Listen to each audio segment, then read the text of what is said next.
Bismillahirrahmanirrahim. Assalamualaikum warahmatullahi wabarakatuh. Waalaikumsalam warahmatullahi wabarakatuh. Selamat siang, salam sejahtera untuk kita semua.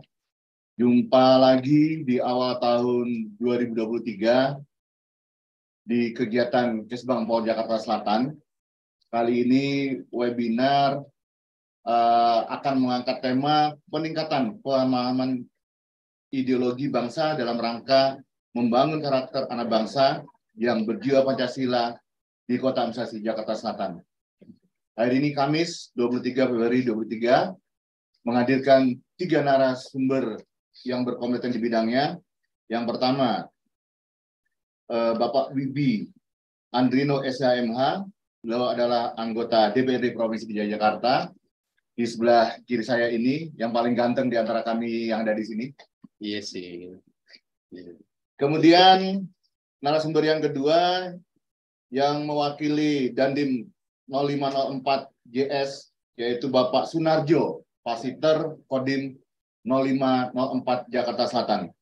Dan narasumber yang ketiga yaitu Dr. Rationo yang saat ini sedang dalam perjalanan dari Hotel Orchard yang tadi juga memberikan materi di Hotel Orchard.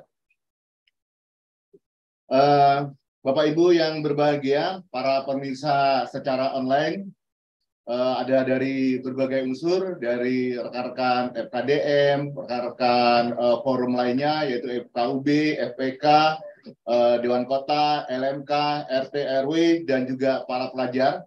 Pada saat ini juga diadakan nobar di beberapa sekolah, yaitu di SMA Negeri 108, kemudian SMK Negeri 63, kemudian SMK Negeri 37, kemudian SMK Negeri 32, dan SMA Negeri 47. Ya, seperti biasanya sebelum kegiatan ini dimulai, marilah kita sejenak menundukkan kepala, seraya berdoa, memohon kepada Allah Ta'ala agar acara ini diberikan kelancaran dan kemudahan. Kita awali dengan bacakan suratul Fatihah. Al-Fatihah.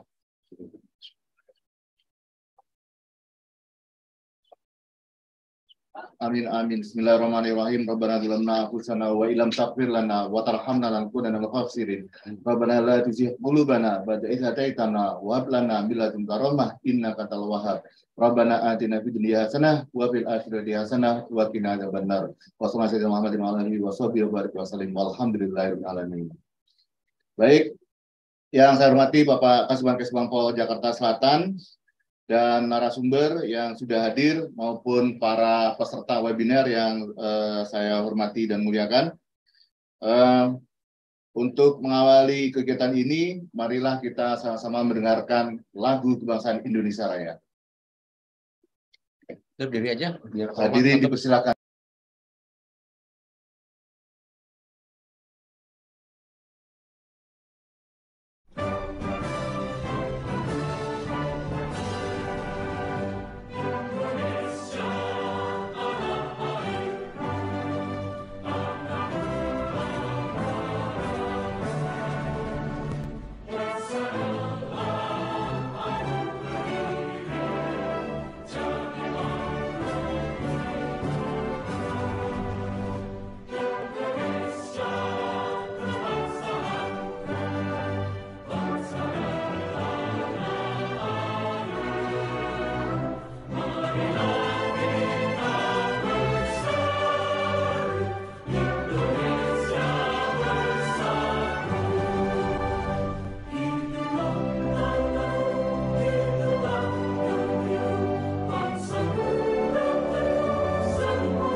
Kita lanjutkan acara selanjutnya, yaitu sambutan dari Kasubag Kesbangpol Kota Jakarta Selatan sekaligus membuka acara ini kepada Bapak Dirman Nugraha. Waktu dipersilakan. Baik, terima kasih. Izin, Komandan. Izin. Assalamualaikum warahmatullahi wabarakatuh. Selamat siang, salam sejahtera buat kita semua. Yang kami hormati Komandan kita, Bapak Wibi Adrino SHMH, anggota DPRD Provinsi DKI Jakarta. Mudah-mudahan sehat selalu, Komandan. Mudah-mudahan selalu kinclong juga, biar jadi mantap nanti ke depannya. Kemudian yang kami hormati, Pasiter Kodim, terima kasih Komandan sudah hadir. Nanti menyusul dalam perjalanan Bapak Dr. Rationo, ini salah satu akademisi akan memberikan materi. Kemudian yang kami hormati Bang Haji Hafiz, Ketua FKDM Kota, kemudian Teh Lia dari Kesbang Kota dan teman-teman semua. Di sini juga ada anak magang 4 orang ya, 2 di sini, 2 di luar. Terus kami juga menyapa teman-teman kami yang online dari para camat dan lurah. Kemudian juga hormat kami kepada Kasudin Pendidikan 1 dan 2 yang sudah memfasilitasi kehadiran online untuk siswa-siswa sekolah. Kemudian juga dari Kemenak yang juga menghadirkan rekan-rekan kami dari Madrasah Aliyah atau MAN. Hadir juga bersama kami rekan-rekan kami dari forum-forum Kesbangpol, ada FKDM, kemudian FPK, FKU gitu. Jadi memang kegiatan ini adanya di ujung. Kemudian juga tadi kita lihat Pak Kasdim yang hadir pada saat itu di ruang serbaguna ya. Jadi kegiatan ini Komandan merupakan kesadaran kita semua dari masyarakat Jakarta Selatan yang kita dorong untuk lebih peka. Kemudian kita meluangkan waktu secara serius terkait korban narkoba. Yang pertama kita pengen sebenarnya sosialisasi narkoba itu bagaimana anak-anak remaja ataupun pekerja juga mungkin jangan sekali-kali nyobain narkoba. Kemudian yang kedua, kita menumbuh kembangkan kesadaran lingkungan. Dalam hari ini tokoh masyarakat, kemudian RT, RW, LMK, seluruh jajaran di masyarakat untuk jangan cuek aja sama narkoba ataupun korban narkoba. Jadi kita mau mencoba mengasesmen mereka, kemudian mana anak-anak yang perlu kita lakukan pendampingan rehabilitasi, itu kita lakukan. Jadi termasuk Kodim pun sudah melakukan kerjasama dengan BNN, kegiatan luar biasa, dan tahun ini memang kami lagi mau mencoba memaksimalkan peran kami terkait tim terpadu penanganan narkoba. Nah, kebetulan Kesbangpol Provinsi maupun Kota itu adalah sekretarisnya Komandan. Nah, yang menariknya memang dalam proses saat ini pada saat Musrenbang, kami konsultasi dengan Kanpeko, tidak ujuk-ujuk bisa masuk, kata gitu dalam template. Ya nggak masalah saya bilang, yang penting nanti di 2024 kita berharap ini bisa kita konsolidasi. Yang menarik di sini, karena ada komponen yang ahli kan cuma BNN doang nih. Posisi dia juga sebagai seperti TNI Polri gitu. Nah inilah makanya melalui kesempatan kalau seandainya ada reses, kami selalu nyampein, minta atensi kepada pimpinan kami di provinsi maupun DPRD, bolehlah kita mulai dari Jakarta Selatan, tidak masalah. Nah sebenarnya Komandan, Pak Wibi, yang menarik buat kami, pada saat kita penanganan COVID, pada saat penanganan COVID, seluruh konsolidasi semua komponen masyarakat, komponen pemerintah, legislatif juga mendukung penuh. Nah, semestinya ini juga bisa dilakukan pada saat penanganan narkoba. Sebagai contoh begini, selorok kita nih bercandanya kami, kan Wisma Atlet ditutup nih ceritanya sekarang. Boleh kali nanti di akhir tahun itu ada diskresi dari gubernur tentu dengan arahan dari DPRD, udah 1 tower kita buat rehabilitasi. Boleh kali dari beberapa RSUD yang sudah tipe-tipe A bisa digunakan juga buat penanganan narkoba. Nah, ini memang Komandan, penanganan narkoba akan dilakukan pembahasan perdanya ya tahun ini kalau nggak salah, dan menjadi perda prioritas yang akan dibahas oleh DPRD. Cuma kesempatan yang baik ini kami membuat suatu tagline yang sederhana yang namanya peduli Nambe, gitu Komandan. Jadi sebenarnya Nambe itu adalah ciri-ciri dari pengguna narkoba. Gitu. Ini kami dapat bahan paparan ini, pemahaman peduli Nambe itu dari paparan Mabes Polri. Nah, jadi sederhananya kami bikin gerakan ini lebih persuasif, tidak menyentuh pembasmian, enggak komandan, hanya sekedar bagaimana kita anak kita, menjaga adik-adik kita, keponakan kita, jaga lingkungan mereka, jaga tempat belajar mereka, jangan sampai tergoda untuk kegiatan kayak gini. Nah, 6B itu yang paling gampang komandan, untuk nyingkatnya, B-nya ada 6, kita lalu bilang begini, BB ada 3 tim namanya, 3 sahabat, ada BB, ada Bobo, ada Biba. Nah, ciri-cirinya, kalau kebetulan keponakan kita kebanyakan bengong, jadi pada saat paket datang di depan pagar, dia ngerokok aja tuh komandan. Kagak dengar, kagak apa, tetap aja dia ngerokok. Pertama bengong, ya. Kemudian bebel, kalau kata kita mah nih, kasih tahu susah banget. Kemudian ketiga BB, kebanyakan bengong. Kemudian bobonya kebanyakan bolos, kemudian kebanyakan bohong, dan Biba terakhir adalah dia bingung, dan kalau seandainya uang jajannya udah habis, dia jual tuh semua tuh, tabung gas, magic jar, magicom yang ada nasinya. Nah makanya ini di Jakarta Selatan, memang baru Jakarta Selatan komandan, kita bergerak menggerakkan seluruh komponen masyarakat, terutama tim DU di tingkat kelurahan dan di tingkat RW itu adalah para anggota LMK yang kita libatkan berdampingan dengan forum-forum kita. Nah, kesempatan hari ini kami juga berharap sekali pada kesempatan nanti melalui Pak Wibi bisa lagi berdiskusi dengan DPRD maupun dengan eksekutif. Yuk kita sama-sama bergerak dalam penanganan narkoba. Baik, mungkin itu komandan yang bisa saya sampaikan. Dan ucapan terima kasih kepada seluruh komponen yang bergabung pada saat Zoom hari ini. Kemudian kami juga menyampaikan permohonan maaf kalau dalam hal-hal kegiatan ada yang kurang-kurang. Ya, dengan mengucapkan Bismillahirrahmanirrahim, kegiatan webinar siang hari ini kami nyatakan dibuka. Demikian, wassalamualaikum warahmatullahi wabarakatuh. Waalaikumsalam warahmatullahi wabarakatuh. Terima kasih Pak Dirman Nugraha, Kasubag Keslampol Jakarta Selatan. Hadir juga bersama beliau adalah Teh Lia, Kasubit Ideologi Wawasan Kebangsaan. Kebangsaan dan Politik Iwas Bangpol. Ya. Baik, untuk mempersingkat waktu, saya persilakan pada narasumber pertama, Bang Wibi Andrino SHMH, untuk menyampaikan paparan dengan judul materi penguatan ideologi dan penanaman karakter anak bangsa yang berjiwa Pancasila dalam rangka menyongsong pemilu 2024. Kemudian kita ketahui bersama bahwa tanggal 14 Februari 2024 kita akan melaksanakan pemilu legislatif dan pemilu dan presiden. Nah, kita tentu belajar dari sejarah dari pemilu sebelumnya. Kita tidak ingin lagi bangsa ini terbelah menjadi 2 kelompok besar, cebong dan kampret, 01 dan 02. Semoga itu tidak terulang lagi. Nah, tidak terjadi lagi. Nah, barangkali ada kiat-kiat atau pandangan dari Bang Wibi sehingga anak bangsa, terutama kaula muda, para pemilih pemula ini bisa memahami bahwa pemilu adalah sebuah proses menuju proses demokrasi. Pada Bang Wibi, dipersilakan.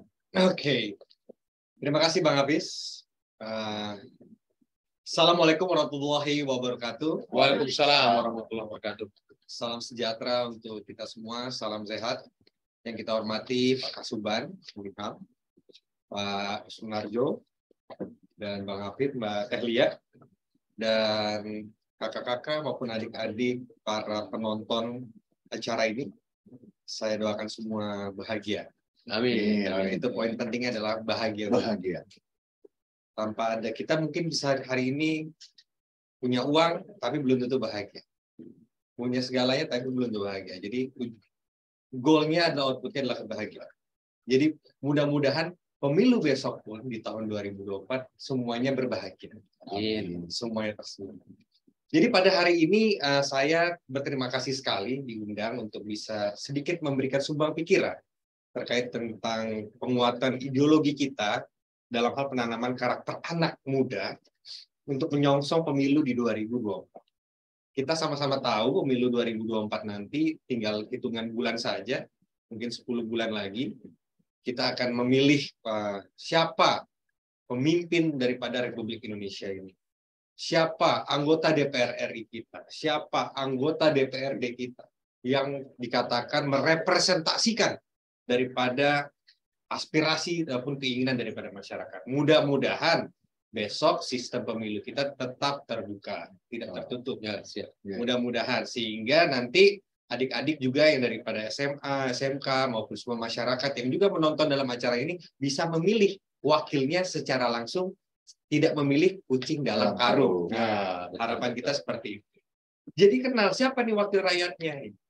Nah, kaitannya dengan ideologi dan penanaman karakter, kita sama-sama tahu bahwa kita sudah selesai berbicara bahwa kita konsensus bersama bangsa Indonesia, ideologi negara kita adalah Pancasila.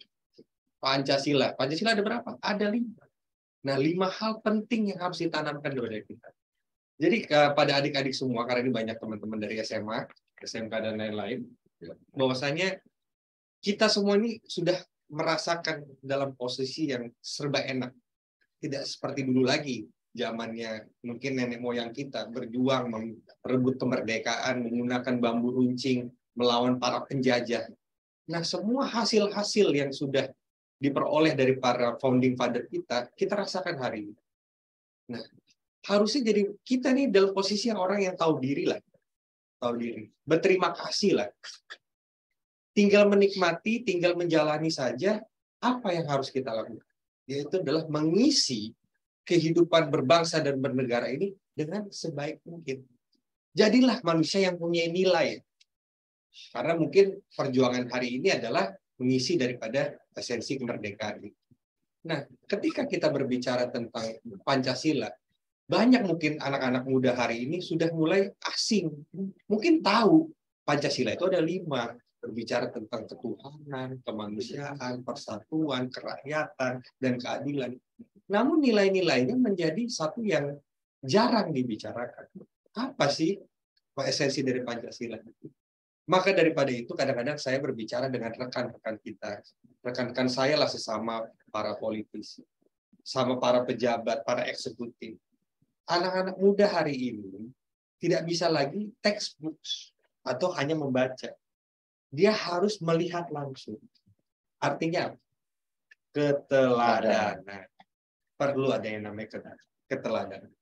Ideologi hari ini bukan sesuatu yang hanya dibaca saja, tapi ideologi harus dikerjakan. Yang dinamakan working ideology. Ideologi yang berjalan. Jadi para senior-senior yang hari ini meminta kepada para anak muda, ayo dong, kalian ini kan sudah diberikan kesempatan hidup enak di zaman yang sudah merdeka. Tolong isi pembangunan dengan sebaiknya. Tapi tidak sesederhana itu, Bapak. Kita juga harus memberikan keteladanan. Apa itu Pancasila? Misalnya kita berbicara tentang nilai ketuhanan sesama kita. Apakah hari ini para politisi dan para pejabat dari segi pembuatan kebijakan sudah betul-betul mengamalkan sila ketuhanan yang Maha Esa? Apakah hari ini kita tidak mempertontonkan masih ada orang yang sulit untuk beribadah? Apakah kita hari ini masih mengalami hal-hal lain dari segi agama, persekusi orang yang melakukan kegiatan ibadah dan lain. Nah, yang kedua, kita berbicara dengan sila kemanusiaan. Hari ini apakah kita berbicara di Jakarta ini masih ada orang yang kena kemiskinan ekstrim? Masih ada di tengah pembangunan yang megah, yang mewah di Jakarta, ada orang kaya tetapi miskin hatinya. Nah, itu kan kita pertontonkan hari ini. Sejauh mana pemerintah hari ini turun dan ikut campur dalam hal menentukan hajat hidup orang banyak. Kita bicara persatuan. Sesama kita apakah masih sering terjadi tercerai-berai ataupun sila kerakyatan, dan apalagi yang utama berbicara tentang keadilan. Ini yang paling esensi, sila kelima ini. Bukan karena Partai Nasdem nomor 5. Tapi sila keadilan sosial ini adalah sila yang paling menurut saya prinsip.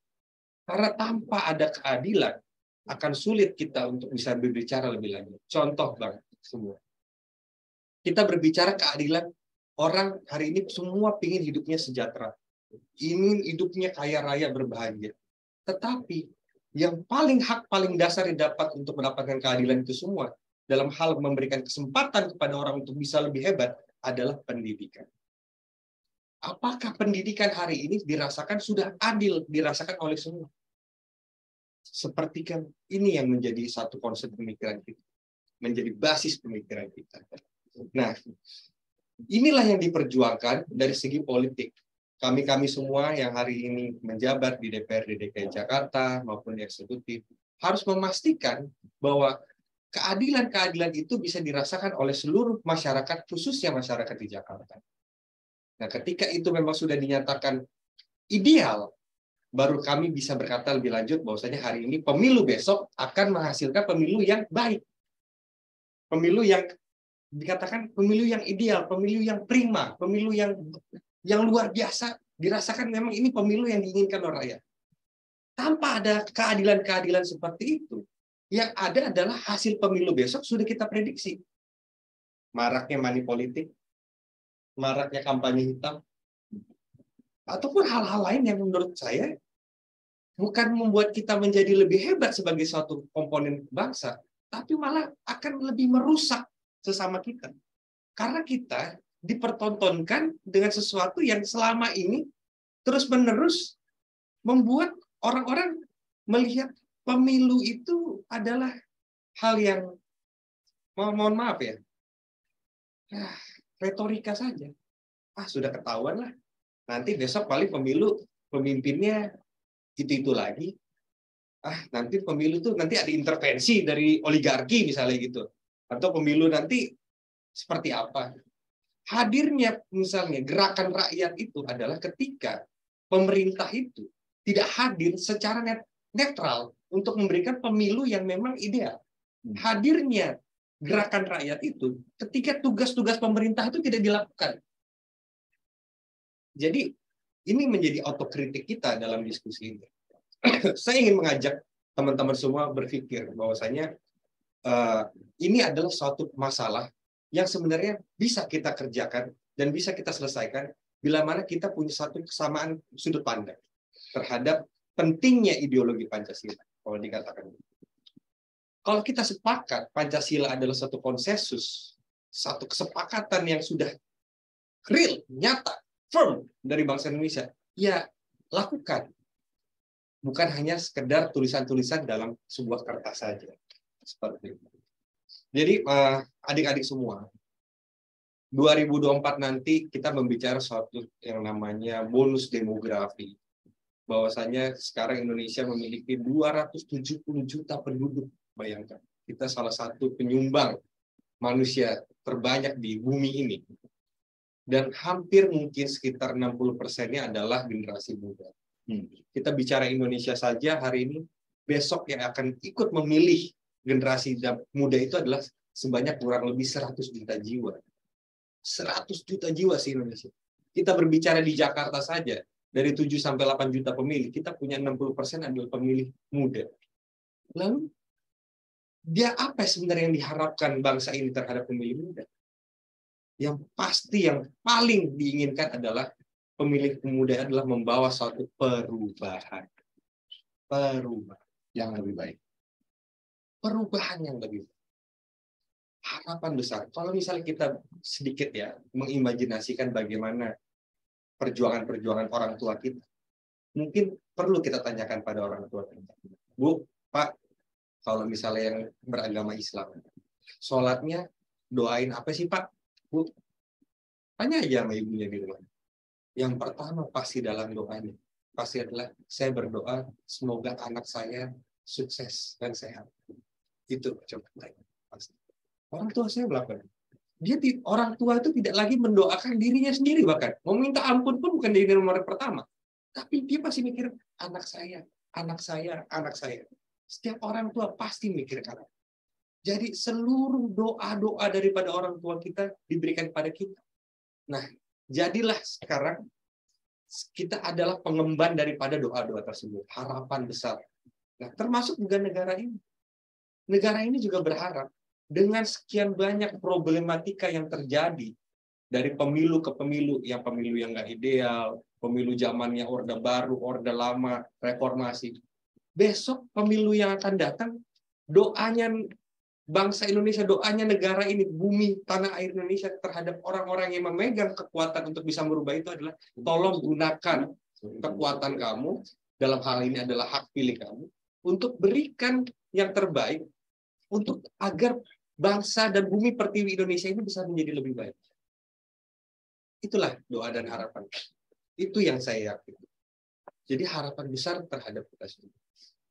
Jadi yang pertama tadi adalah berbicara tentang working ideologi, dalam arti adalah keteladanan. Setelah ada keteladanan itu, adalah proses daripada kita. Kita melihat ada banyak contoh-contoh yang baik. Lihat contoh yang baik, kita ambil yang baik. Yang kurang baik adalah bagian daripada kita untuk memperbaiki. Jadi rahasia nasionalisme kita harus kita tanamkan. Jadi adik-adik kakak-kakak semua, permasalahan negara kita ini tidak sesederhana itu ke depan. Tantangan globalisasi, tantangan juga daripada dunia internasional terhadap kita menjadi beban yang harus kita lawan bersama sebagai generasi muda. Kita dihadapkan dengan banyak hal kompleksitas permasalahan. Jadi ketika besok adalah bagian daripada yang tidak bisa lepas, kita sebagai adalah negara yang mengandung prinsip demokrasi, bagian daripada pemilihan pemimpin yang tepat itu akan menjadi sangat amat vital. Salah kita menentukan pemimpin kita besok, berarti kita akan menghadapi 5 tahun yang menjadi 5 tahun yang akan lebih sulit. Yang tadi kita mau take off, maju, terbang tinggi, kita malah turun ke bawah. Karena apa? Komando kita, komandan kita tidak mampu mengarahkan ke arah yang lebih baik. Saya yakin dan percaya, pasti sekarang zamannya sudah terbuka, adik-adik semua bisa melihat dan mengakses informasi sangat amat mudah dan cepat. Tapi mohon, gunakan informasi ini dengan baik. Ambillah informasi yang dari sumber yang tepat. Jangan kita mengambil informasi yang hoax, jangan kita malah menyebarkan informasi yang salah. Yang nanti malah menimbulkan perpecahan di antara kita. Generasi muda ini adalah memang pengemban daripada amanah yang besar. Jadi gunakan kekuatan muda kita untuk hal-hal yang baik, hal-hal yang positif. Bukan malah kita kontraproduktif, malah kita bagian daripada yang merusak daripada negara itu. Mungkin gambaran singkat daripada saya, sedikit diskusi sumbang saran saya adalah bagian daripada anak-anak muda hari ini, Bang, yang merasakan bahwasanya banyak harapan yang ada di pundak kita. Tapi juga kita sebagai anak muda butuh juga keteladanan. Kita butuh keteladanan daripada senior-senior. Tolong berikan kami contoh juga. Jangan sekedar menuntut kita untuk berubah menjadi lebih baik, tapi kita malah dipertontonkan hal-hal yang buruk daripada senior-senior kita.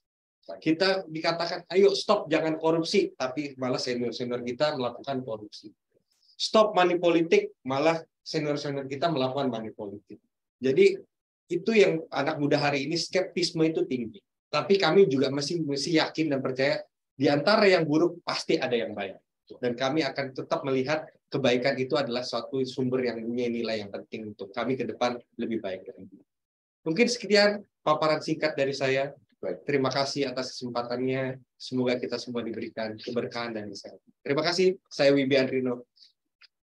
Baik, terima kasih Bang Wibi, anggota DPRD Provinsi DKI Jakarta, yang telah memberikan paparan dan pencerahan terkait dengan bagaimana kita menyongsong pemilu 2024 dengan bahagia.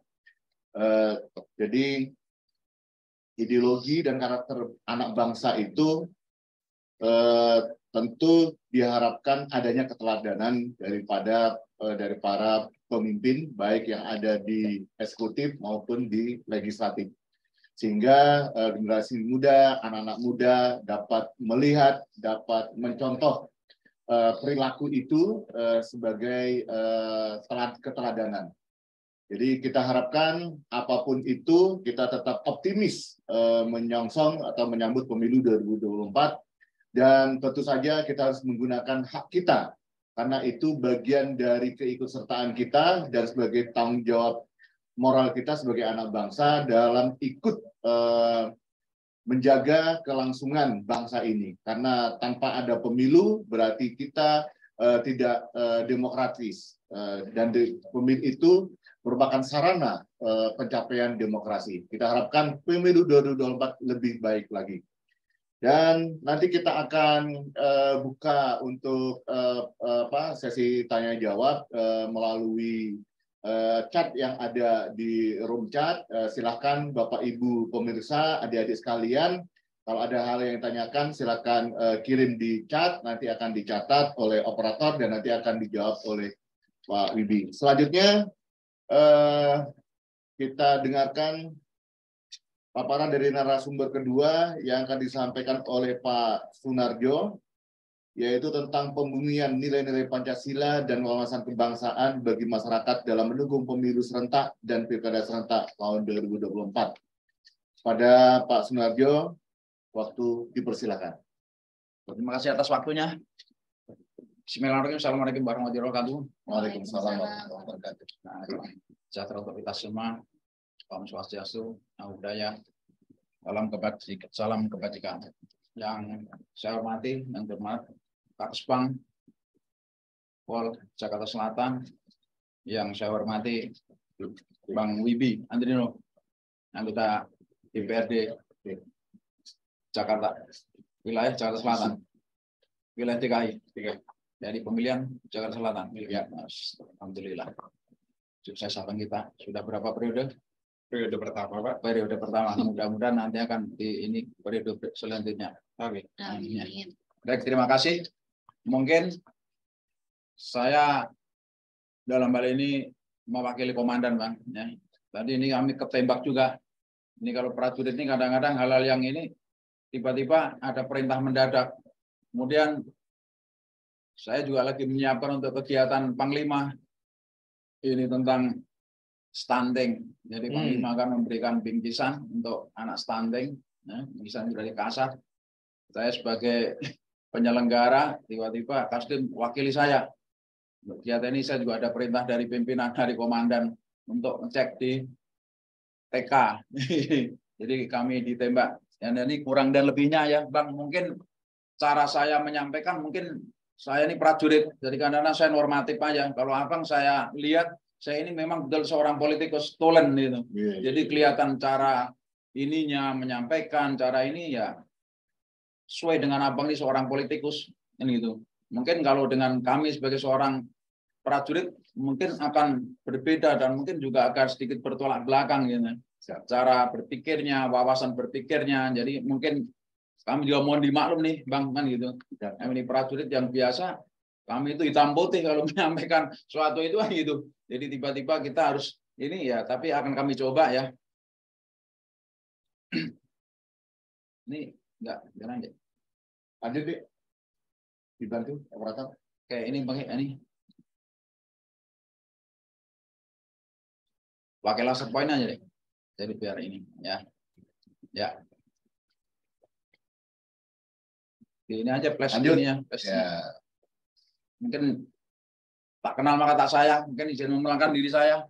Dulu ya. Nama saya Bang, ya. Sunarjo, Sarjana Sosial. Pangkat saya Mayor Infanteri, NRP 598-885. Jabatan saya Perwira Seksi Teritorial. Tempat lahir saya Gunung Kidul, 9 September 1965. Status keempat. Alamat saya Pangkalan Jati 7, Jalan Radar Utara, RT 8, RW 9, Cipinang Melayu, Makassar, Jakarta Timur. Untuk bank saya, bank Spes, Spaintel Analis. Baik, saya akan mengurai tentang sesuai dengan judul pembumian nilai-nilai Pancasila dan wawasan kebangsaan bagi masyarakat dalam mendukung pemilu serentak dan pilkada serentak 2024. Ini terkait dengan kegiatan pesta demokrasi ya. Baik, kami mulai. Indonesia sebagai negara heterogen yang terdiri dari multi etnis, agama, dan multikultur pada satu sisi menjadi kebanggaan. Akan tetapi jika tidak dikelola secara baik, prinsip toleransi, saling menghormati, dan harga menghargai adanya perbedaan justru akan menjadi malapetaka bagi bangsa ini. Ya mungkin begitu ya, ini konsekuensi kita bangsa besar ya. Bangsa kita ini memang majemuk dari mungkin ratusan etnis, kemudian juga dari segi bahasa pun kita nih berbagai bahasa daerah yang multi etnis, sehingga kalau kita lihat gitu, kita tuh rentan terhadap adanya perpecahan. Ya, kita rentan sekali adanya perpecahan. Makanya hal-hal yang kalau tidak menjaga kan gitu, tidak kita jaga, tidak kita bina, itu di situ justru akan menjadikan malapetaka bagi bangsa ini. Kenapa? Ya, ini bisa kita lihat dinamika saat ini ya.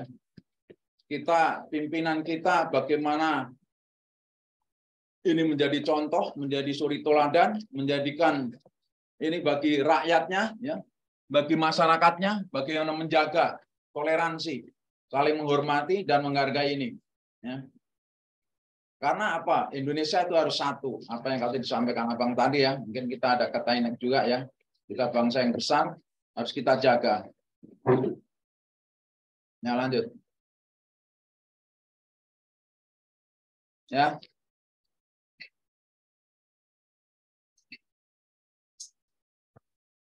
Dampak globalisasi ya, nilai-nilai luar itu ini akan berdampak kepada Republik ini. Jadi adanya perubahan tata nilai nasional. Tata nilai itu akan pengaruh dari luar atau misnya komunikasi antar sama anak bangsa, sehingga kita akan timbul sama anak bangsa saling curiga, ya, kelompok-kelompok tertentu, ya, itu saling mencurigai, sehingga akan melunturkan ketahanan wilayah yang akan berakibat pada disintegrasi bangsa. Lanjut.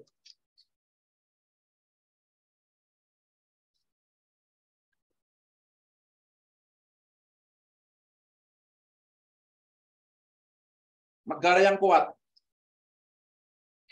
Ya, negara yang kuat itu dimulai dari pribadi yang baik. Kemudian ketahanan keluarga yang kuat. Itu lanjut naik ke atas. Kemudian ketahanan lingkungan yang kuat, ketahanan wilayah yang kuat, ketahanan nasional yang kuat. Akan menciptakan negara yang kuat. Tangguh dan berkarakter. Jadi memang semua kita mulai dari bawah. Dari lingkungan keluarga. Ya. Kalau keluarga kita juga broken home, itu akan juga berpengaruh. Ini adalah itu contoh kecil aja. Kemudian dengan lingkungan yang kuat, lingkungan yang ini akan menjadikan timbulnya mungkin ada satu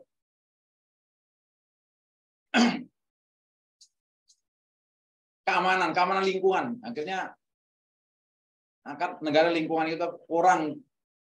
Kemudian naik ke atas, ketahanan wilayah. Wilayah dalam arti skopnya di wilayah kita. Kemudian nasional dalam negara, wilayah seluruhnya. Sehingga negara yang kuat dimulai dari pribadi-pribadi yang baik dan tangguh. Lanjut. Pengertian karakter. Karakter itu adalah watak. Watak adalah perangai batin yang bermakna membentuk pribadi, tingkah laku, budi pekerti. Ilmu karakter adalah gerak-gerik tingkah laku, amal perbuatan, cara bersikap hidup yang berbeda dengan orang lain.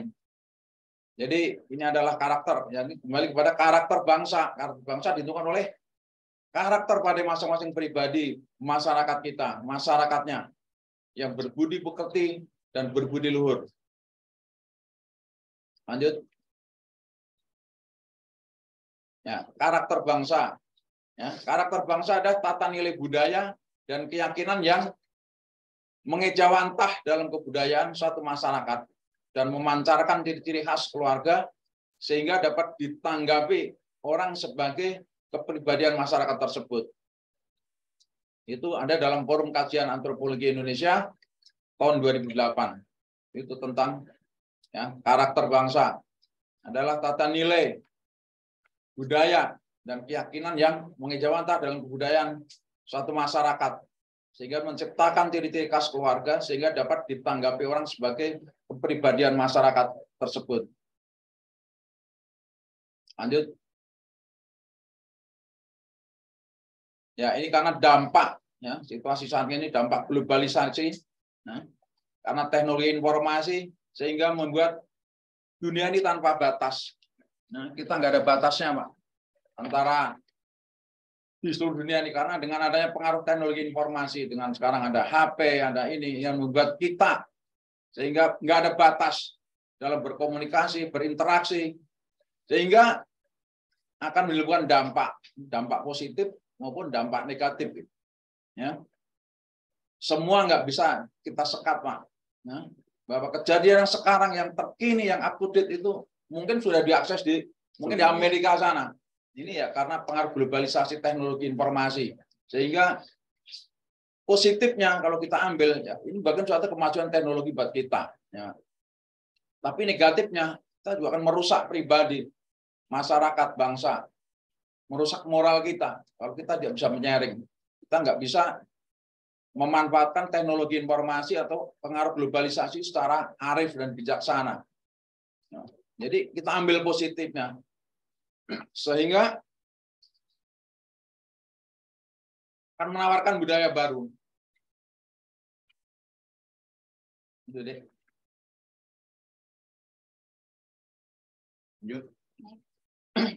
Sikap kita bagaimana di dalam mencapai itu? Ya, kita harus membuka diri, memberi diri terhadap segala bentuk perubahan yang lebih baik tanpa harus kehilangan identitas diri yang baik dan konstruktif bagi pembangunan bangsa. Jadi kita harus sharing bagaimana tadi pengaruh teknologi informasi, pengaruh globalisasi itu kembali kepada diri kita masing-masing, pada masyarakat, pada rakyat Indonesia, pada bangsa dan negara. Bagaimana kita mencermati, kita memanfaatkan keterbukaan, memanfaatkan teknologi informasi itu untuk kepentingan-kepentingan yang lebih baik, untuk kepentingan-kepentingan yang lebih luas, dan kepentingan-kepentingan untuk demi bangsa dan negara. Jadi sikap kita harus terbuka. Kita tidak bisa tertutup, tidak bisa kita menutup diri. Kita harus demokratis. Ya, segala sesuatu kita tidak ada yang bisa kita hambat saat ini. Kita, ya, demokrasi kita tidak seperti itu. Nah, artinya semua pun bisa masuk. Kita kembali kepada masyarakat kita, kepada rakyat kita. Bagaimana kita mencermati, bagaimana kita ambil sisi positifnya dari dampak teknologi informasi dan globalisasi itu. Jadi globalisasi tidak untuk disalahkan. Jadi, yaitu karakter bangsa yang baik akan mampu mewujudkan ketahanan nasional yang kuat. Ya. Karakter bangsa yang baik akan mampu mewujudkan ketahanan nasional yang kuat. Artinya bahwa sifat watak karakter bangsa yang baik, mempunyai budi pekerti yang baik pada warga negara yang pada masyarakatnya, akan mampu mewujudkan ketahanan nasional yang kuat. Lanjut.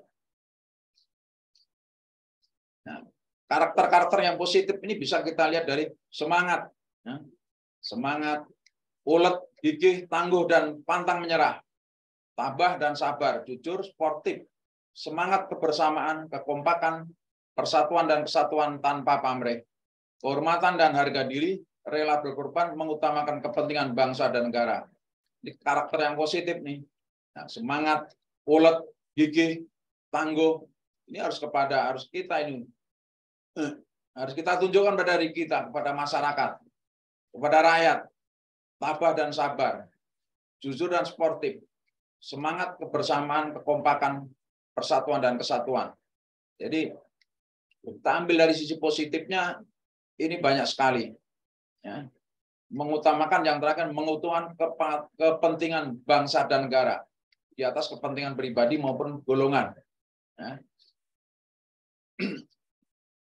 Ini karakter-karakter yang positif perlu kita contoh. Ya. Ini sebagai gambaran buat kita. Ya. Nanti dulu deh.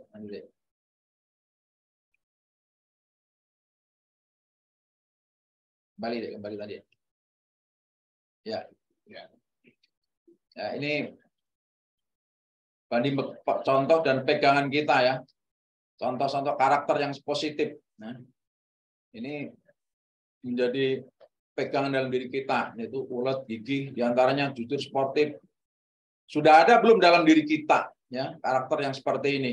Ya, ini kembali kepada diri kita, kembali kepada para pemimpin kita, kepada para tokoh-tokoh kita, tentang ini yang bisa dipegang, mengutamakan kepentingan bangsa dan negara. Ini yang paling ini bagi seorang pemimpin, rela berkorban, kehormatan dan harga diri. Masih banyak lagi. Lanjut. Karakter negatif. Ini kebalikannya, kasar, pemarah dan tidak sabar, suka berbohong dan tidak jujur, egois, utamakan kepentingan pribadi, kurang toleransi, kurang rasa kepedulian dan kebersamaan, cepat menyerah, tidak ulet gigi dan tangguh. Nah, kira-kira positif dan negatifnya ini kembali kepada diri kita. Ya. Karakter-karakter yang negatif, pemarah, suka berbohong, tidak jujur, egois, kurang toleransi. Nah, ini ada dalam diri kita setiap orang. Ini kembali kepada pribadi kita. Ya. Artinya pribadi-pribadi karakter seperti ini senang melihat orang susah dan susah melihat orang senang. Nah, ini seperti ini yang pribadi-pribadi yang negatif. Lanjut.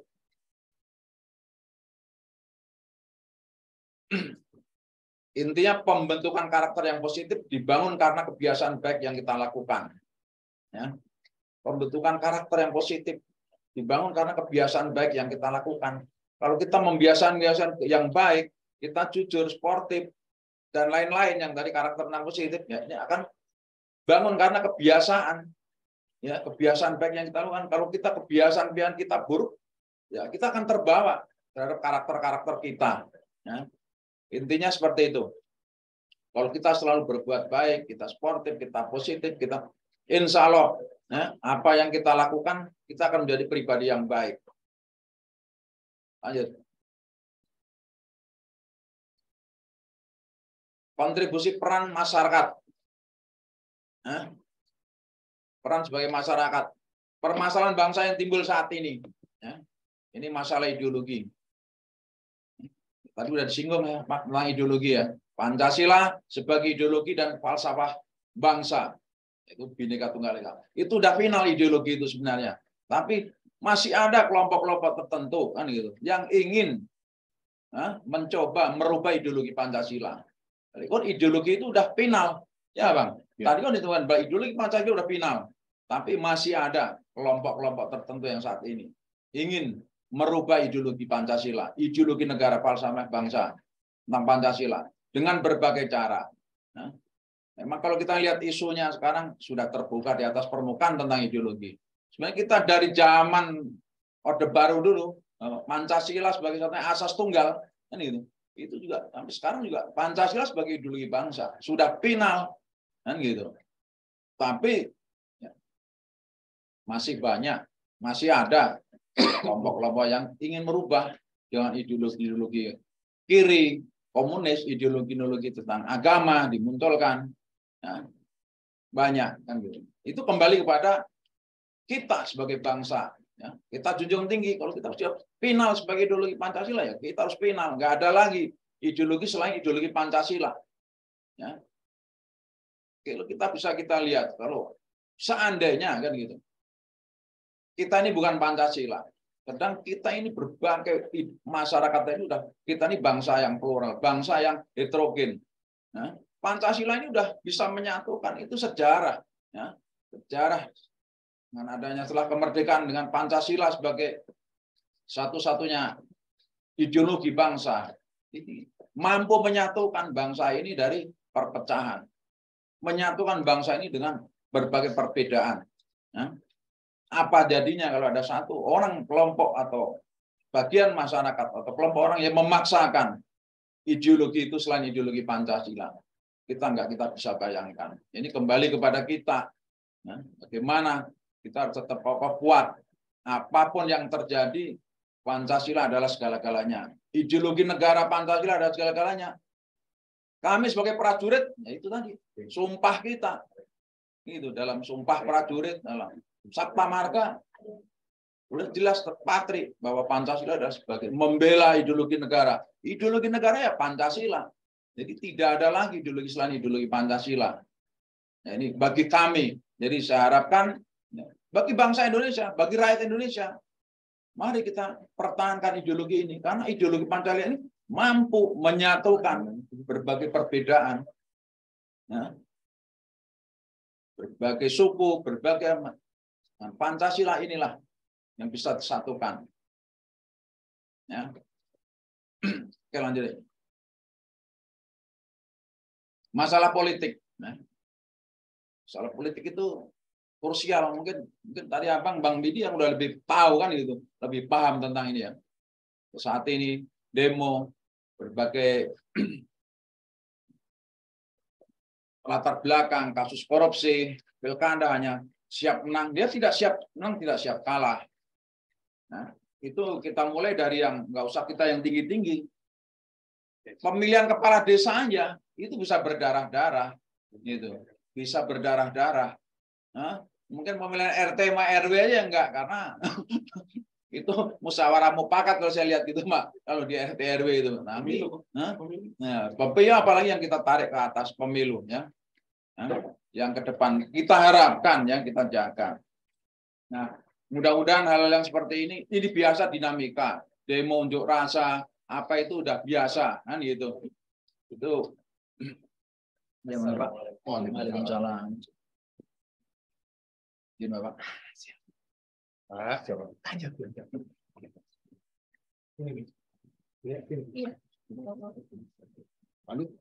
Ya, lanjut Pak. Ya, mohon izin Pak.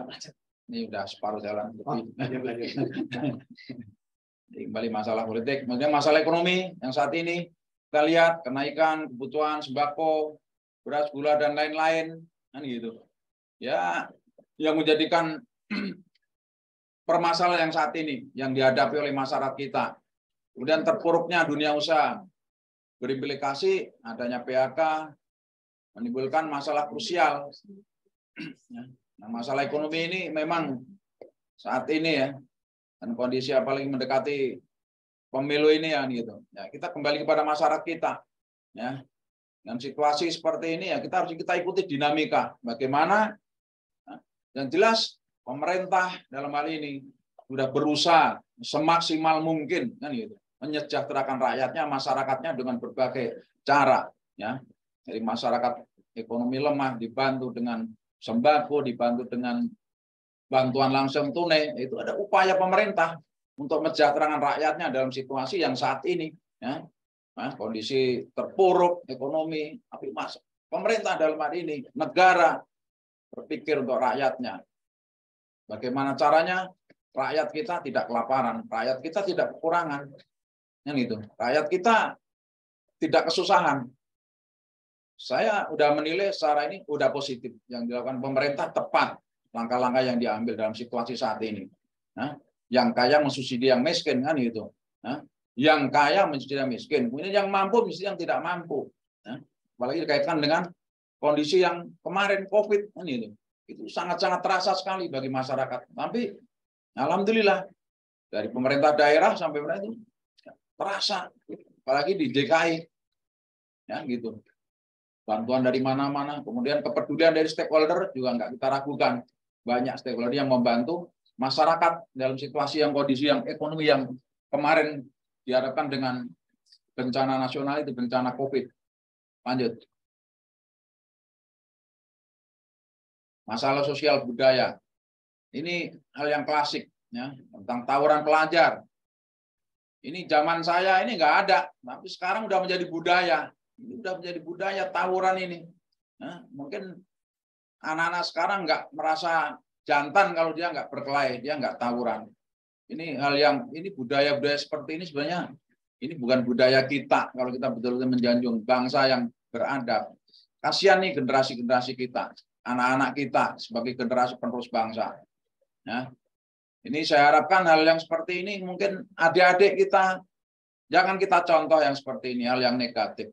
Kan merusak diri kita, pribadi kita.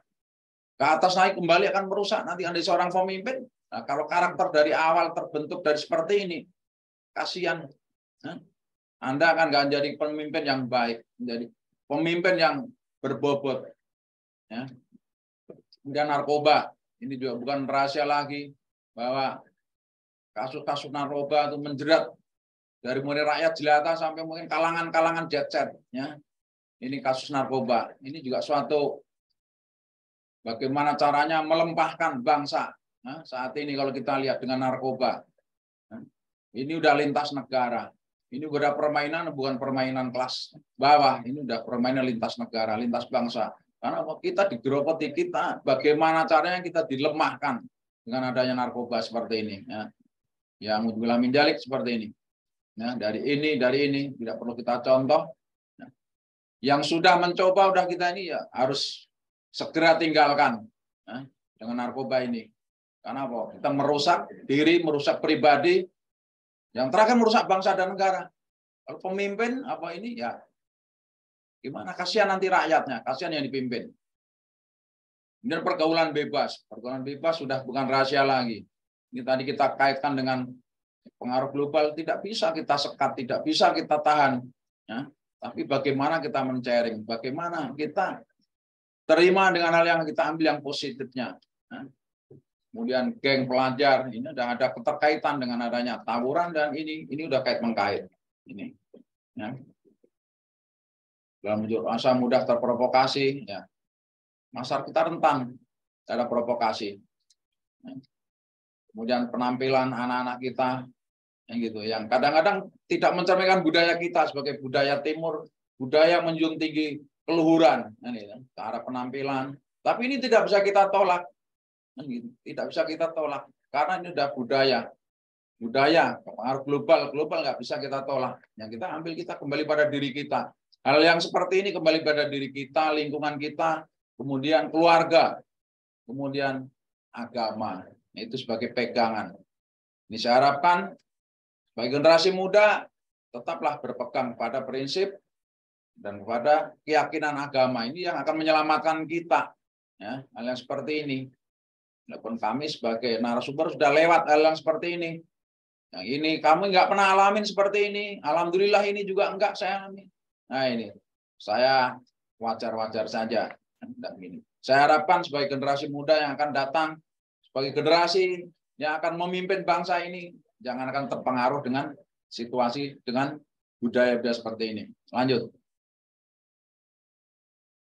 Jadi kemudian 5 menit lagi. Ya, berapa menit? 5 menit lagi. Ya, lanjut. Lanjut. Operator. Iya. Ya, masalah hankam. Nah, tawuran perlian sama ya. Ini ya, peran masyarakat dalam menjaga kebersamaan. Yang pertama adanya rasa ikatan yang kokoh, kuat, serta saling menghormati. Kedua, saling membantu sesama komponen bangsa. Ketiga, tidak membangun primordialisme dan eksklusivisme. Keempat, membangun kebersamaan dengan seluruh komponen masyarakat. Kelima, mampu mengembangkan sikap untuk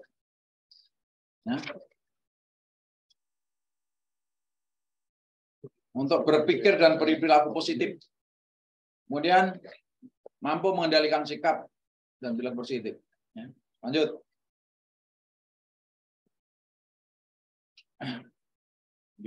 Lanjut. Saya lanjut. Iya. Operatornya di sana. Oh. Tapi harusnya. Ya, hasil yang hendak dicapai dalam pembangunan komponen sosial antar komponen masyarakat itu tercapainya masyarakat yang bersikap dan bertingkah laku secara santun berdasarkan Pancasila. Hasil yang dicapai. Ya, dalam pembangunan komponen sosial antar komponen masyarakat itu terciptanya masyarakat yang bersikap dan bertingkah laku secara santun berdasarkan Pancasila. Lanjut.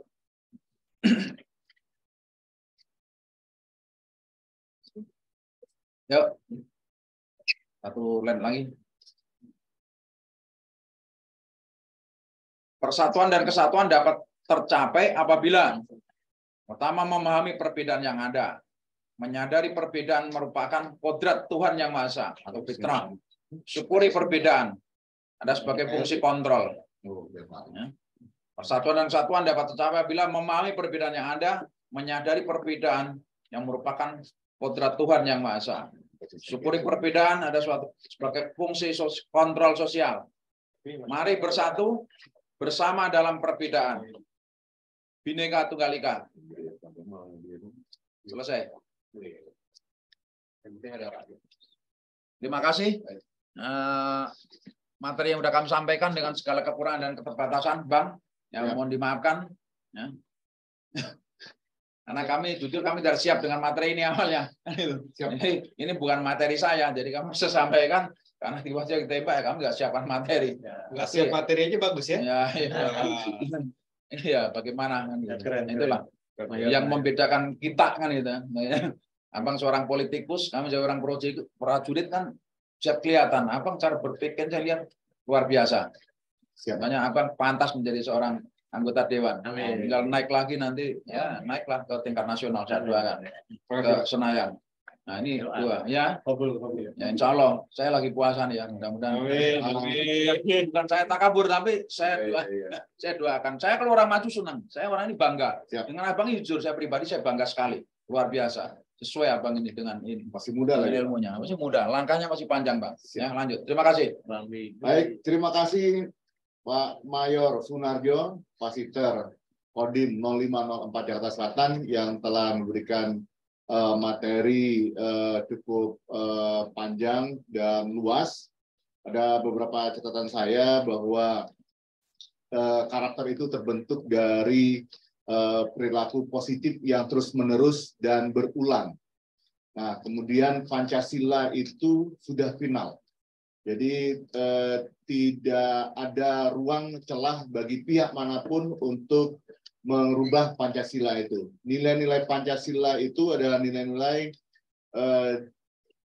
budi luhur dari para luhur yang digali, yang dikaji dari perilaku kehidupan masyarakat bangsa Indonesia. Jadi Pancasila itu sudah final dan tidak ada kesempatan lagi, tidak ada peluang bagi siapapun untuk bisa merubah Pancasila. Selamat datang kepada Pak Dr. Rationo. Ya, beliau adalah narasumber ketiga atau narasumber terakhir yang jadwalnya cukup padat. Hari ini juga sudah mengisi di beberapa tempat.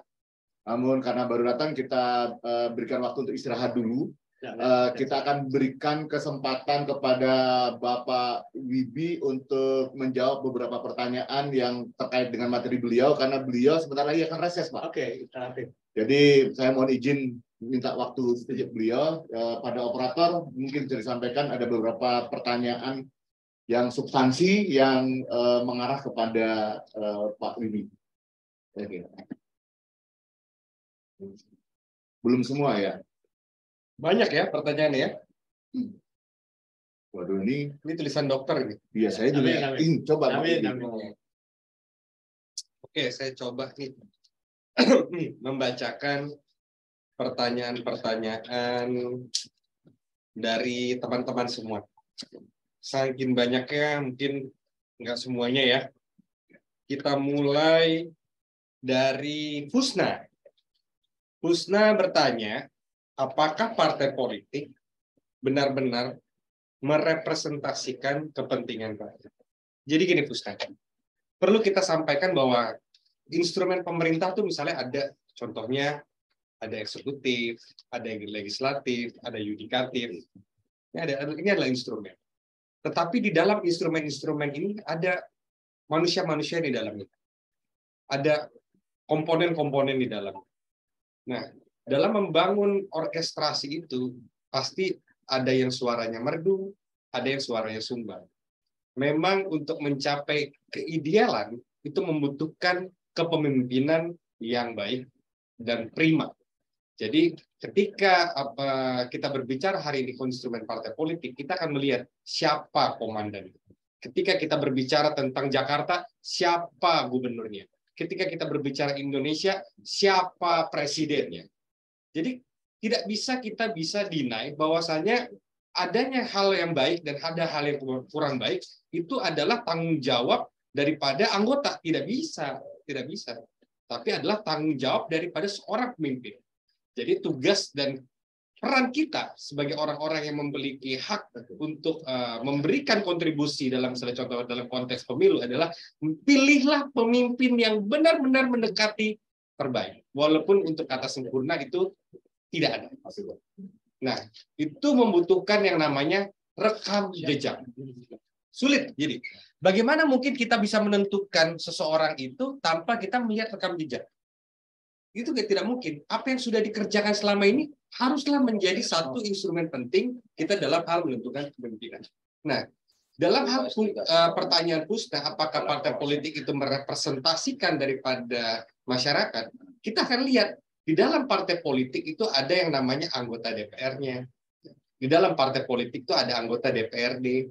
Di dalam partai politik itu ada juga kader-kadernya yang menjabat dalam fungsi eksekutif, yaitu gubernur, bupati, wali kota, bahkan presiden yang merupakan adalah bagian dari kader politik. Sekarang pertanyaannya, apakah orang-orang tersebut yang berhimpun dalam partai politik itu sudah menggunakan kewenangan ini secara absolut, secara luar biasa untuk merepresentasikan aspirasi daripada rakyat Jakarta ataupun Indonesia pada umumnya? Nah, itu kan pertanyaannya. Nah, itu adalah spektrum yang sangat amat luas yang kita nggak bisa generalisir karena ada piece by piece, satu persatu daripada aspirasi yang mungkin ada yang deliver, ada yang tidak deliver. Baik. Ada yang sukses, ada yang tidak sukses. Seperti itu Pusna. Jadi pertanyaan Pusna ini baik sekali, bagus sekali, tapi dalam hal yang sangat amat luas tidak bisa kita sampaikan secara general. Harus piece by piece, harus case by case. Hal yang mana nih yang mau kita bahas? Yang kedua dari Muhammad Raya Indria. Apakah langkah tenaga pendidik agar bangsa bisa menjadi bangsa yang Pancasila? Jadi tenaga pendidik itu kita katakanlah seorang guru. Guru adalah satu profesi yang sangat amat terhormat, sangat amat dihormati karena tanpa ada seorang guru tidak mungkin ada murid-muridnya. Siapa mau belajar dari mana? Dari guru. Jadi ketika langkah pendidik agar bisa menjadi bangsa yang Pancasila, berarti tenaga pendidiknya harus seorang Pancasilais dulu. Seperti itu kan? Ya. Kalau tanpa ada gurunya tidak Pancasilais, gimana muridnya? Dia harus memahami betul sila demi sila, dari sila ketuhanan. Berarti tenaga pendidik dia orang yang takut akan Tuhan. Kalau tenaga pendidik aja sholat juga tidak dilakukan, ini tanda-tanda dia tidak takut sama Tuhan. Nah, ini sudah harus ditinggalkan. Lihatnya dari agama dulu. Itu udah sila pertama. Dia tidak pernah beribadah ke wihara, ke gereja, atau menjalankan daripada apa yang diperintahkan oleh Tuhan. Berarti ini tanda-tanda ini tenaga pendidikan seperti apa? Ini harus dipertimbangkan. Yang kedua, berbicara tentang kemanusiaan. Tenaga pendidik yang di sebelah rumahnya ada orang yang kesulitan makan, dia diam. Tidak. Itu nggak cocok jadi tenaga pendidik. Apa yang mau diajarkan kepada muridnya terhadap perilaku tidak bermanusiawi? Yang ketiga, tenaga pendidik ini di medsos ini sering menyebarkan berita bohong, memecah belah. Sila ketiga persatuan. Berarti seorang tenaga pendidik adalah dia pemersatu. Dia bukan bagian daripada perusak. Yang keempat, berbicara kerakyatan yang dipimpin oleh hikmat kebijaksanaan dalam permusyawaratan politik. Ini dia mengedepankan musyawarah dalam hal mengambil keputusan. Berarti tidak ada yang menang, tidak ada yang kalah. Win-win solution. Dia menyatukan. Dan yang kelima adalah seorang yang adil. Adil bukan berarti salah. Adil menempatkan sesuatu pada tempat yang ideal, proporsional. Seperti itu Muhammad Raya Indria. Yang ketiga dari Araya, apa solusi untuk memperbaiki imigrasi? Saya sudah sampaikan.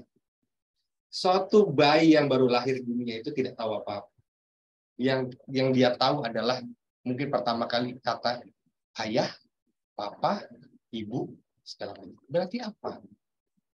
Keteladanan daripada orang tua, keteladanan daripada senior-seniornya yang lebih hidup lebih dulu adalah yang itu. Tanpa ada itu semua, kita tidak bisa belajar learning by doing. Karena kita belajar merangkak sampai kita berdiri dan punya gigi untuk makan. Ada yang mengajari kita.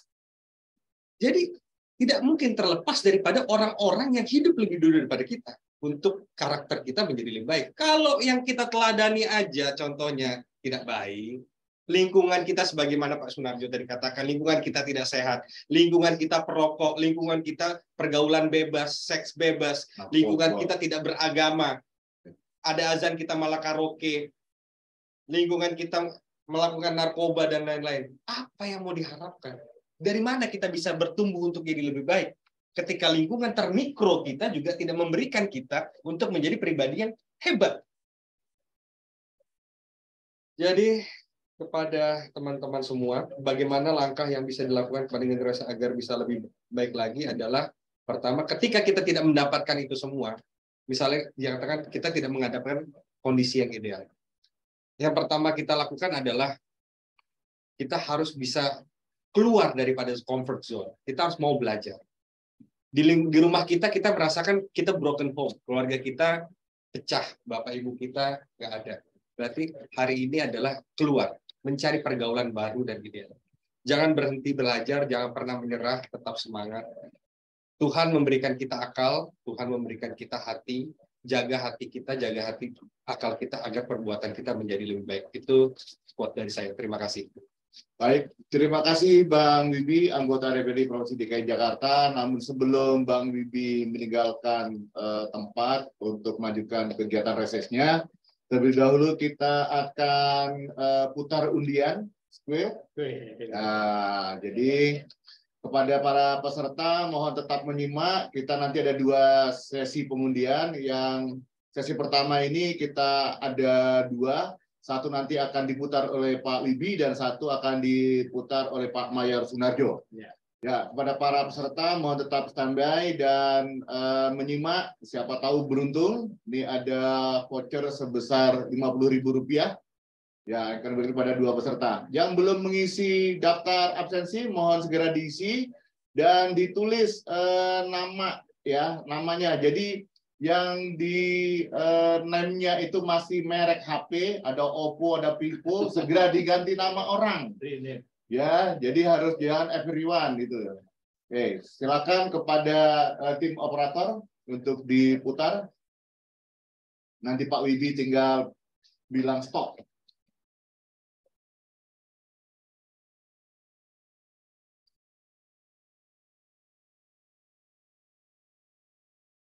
Ya. Oke, diputar.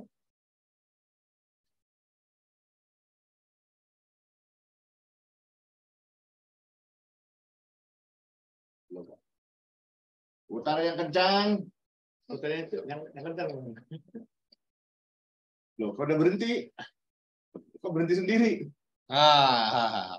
Berhenti sendiri nih, Pak. Emang keren ini. Ya udah diputar. Oke. Ya, Nur Syahra. Ya, oke, selamat kepada Nur Syahra. Ya, satu lagi Pak Mayor Sunarjo. Ini ada gangguan ini. Putar dulu. Putar. Ya, bilang stop Pak Sunarjo. Stop. Stop. Nah,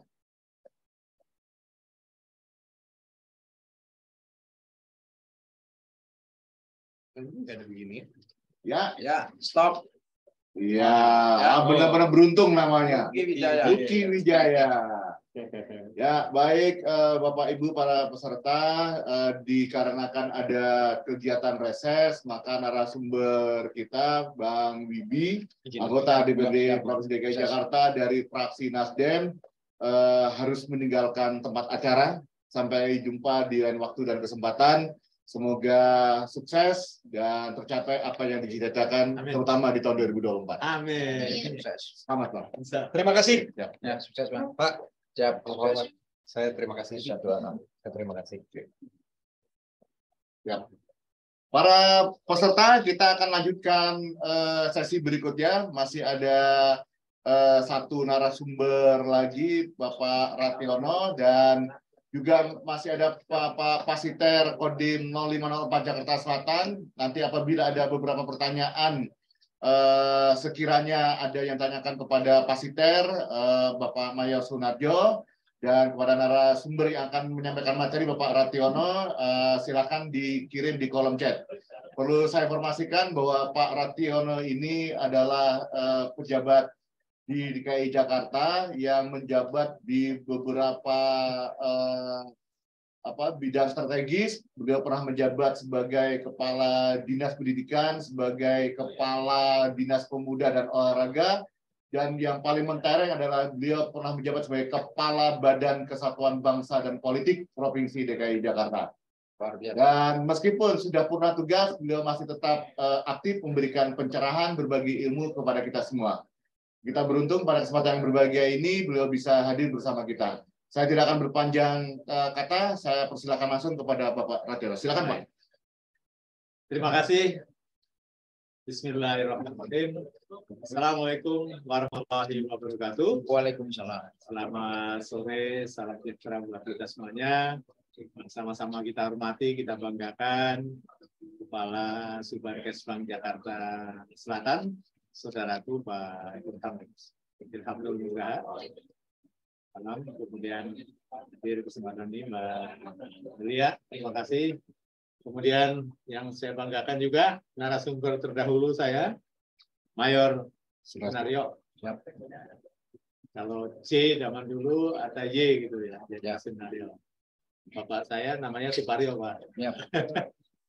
Makasih Pak Mayor. Kemudian tadi ada Om Bibi, ya. Kemudian ada moderator populer kita, Siapa? Pak Hafiz, dan para peserta webinar pada sore hari ini. Tadi sudah diperkenalkan dan saya akan secara cepat menyampaikan bagaimana penguatan kehidupan berbangsa dan bernegara berdasarkan Pancasila. Slide berikutnya. Slide berikutnya. Di full screen aja. Full screen. Full screen. Terima kasih. Full screen. Bisa. Nah. Enak dilihatin aja nih. Siapa namanya? Saya. Saya. Bagaimana implementasi nilai-nilai Pancasila saat ini? Tadi saya mendengar langsung dari Pak Mayor. Luar biasa itu kondisi faktual yang sekarang dihadapi dan tantangan. Kemudian bagaimana cara menyikapi dan mengambil sikap. Itu penting. Nah sekarang konsepnya lanjut.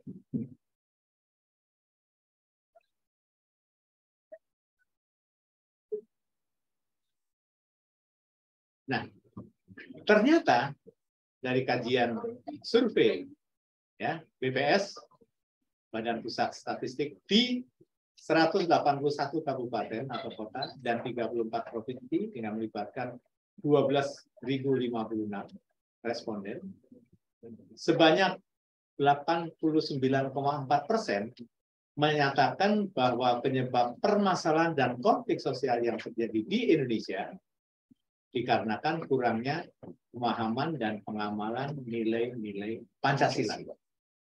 Ini dari bukunya Dailami ya tahun 2014, tapi masih relevan kita ambil tahun ini. Jadi artinya bahwa ada sesuatu yang menjadi permasalahan. Ya, kita mengambil sesuatu dari konflik sosial dan permasalahan yang ada di Indonesia. Lanjut. Nah, ada isu-isu ancaman kehidupan berbangsa dan bernegara. Tadi sudah diberikan contoh beberapa faktual yang ada di Jakarta khususnya. Tapi saya coba mengkelompokkan ada yang namanya intoleransi.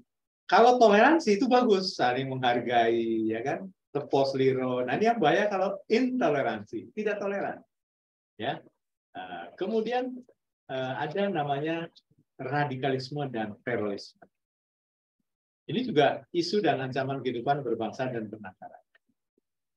Kemudian yang mengancam berikutnya adalah perpecahan, disintegrasi bangsa, penurunan ya dekadensi moral, tadi pengaruh narkoba, pergaulan bebas, tawuran itu betul Pak Mayor itu kategori dekadensi moral. Yang lebih bahaya lagi adalah korupsi.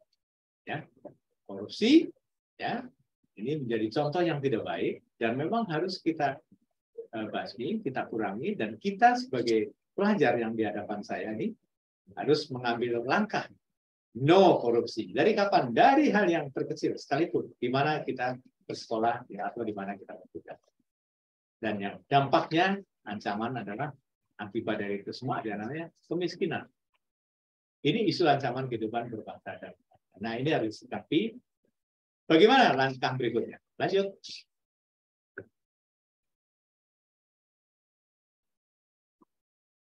Oke, Lanjut. ya, tenang aja ya. Loading. Di depan. Ada isu aktual tadi yang coba saya ambil kata kuncinya saya.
Depan ya 14 Februari kalau sudah 17 Anda punya hak pilih. Gunakan hak pilih itu. Nah, jangan sampai dari hak yang sederhana kita menjadi apolitik. Tidak peduli. Padahal politik itu bagian dari bagaimana kepedulian terhadap pemerintahan. Tadi sudah diuraikan dan sudah dicontohkan beberapa gambar oleh Pak Mayor tadi. Bagaimana penyalahgunaan narkoba ya di kalangan pelajar di tahun 2018 dari 13 ibu kota provinsi di Indonesia mencapai angka cukup banyak nih, 2,29 juta orang ya terpapar. Ya. Nah, satu kelompok masyarakat yang rawan terpapar penyalahgunaan narkoba adalah mereka yang berada pada rentang usia antara 15 sampai 35. Nah, ini generasi yang produktif. Betul, nggak bisa jadi pemimpin Pak Mayor. Kalau sudah kena narkoba, mohon maaf nih, otak kita udah kayak lumpur, nggak bisa dipakai untuk mikir. Konslet. Mikir aja nggak bisa, gimana menjadi leader nggak bisa. Jadi itulah bahaya narkoba. Betul, itu pelemahan generasi kita atau bangsa kita. Betul, itu udah sindikat internasional. Makanya kita jangan lengah dengan perang. Ya, Civil War ini diantaranya adalah kelemahan kita adalah kemampuan kecerdasan Indonesia melalui ya, bahaya penggunaan atau penyalahgunaan narkoba. Kemudian yang berikutnya adalah globalisasi. Ya, dampak negatif dari globalisasi di kalangan pelajar antara lain adalah pengaruh gaya hidup yang menyimpang seperti seks bebas, akibat kebebasan akses informasi, situs porno terutama yang pengaruhnya luar biasa menjadi negatif, kemudian di sosial media dan tergerusnya kebudayaan lokal.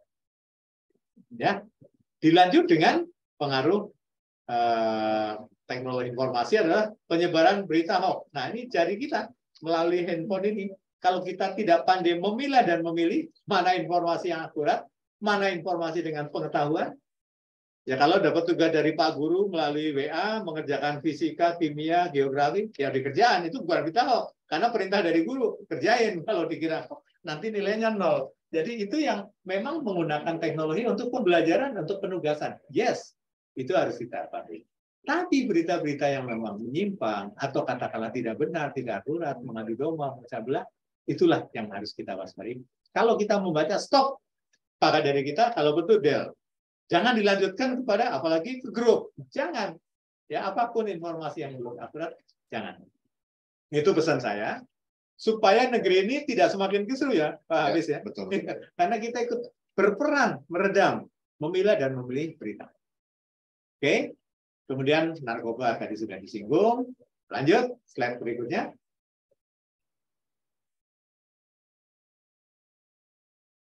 Ayo, slide yang ke-6. Ya. Nah, Jika melihat ragam isu-isu tadi sebagai anak bangsa, apa yang dapat kita lakukan dengan kita memiliki falsafah Pancasila? Lanjut.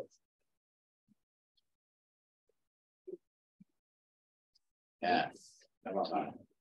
Bagaimana memaknai kehidupan berbangsa dan bernegara? Lanjut.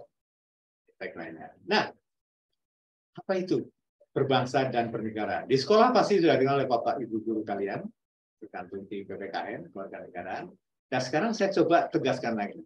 Definisi bangsa ya menurut Kamus Besar Bahasa Indonesia adalah orang-orang yang memiliki kesamaan asal, keturunan, adat, bahasa, dan sejarah serta berpemerintahan sendiri.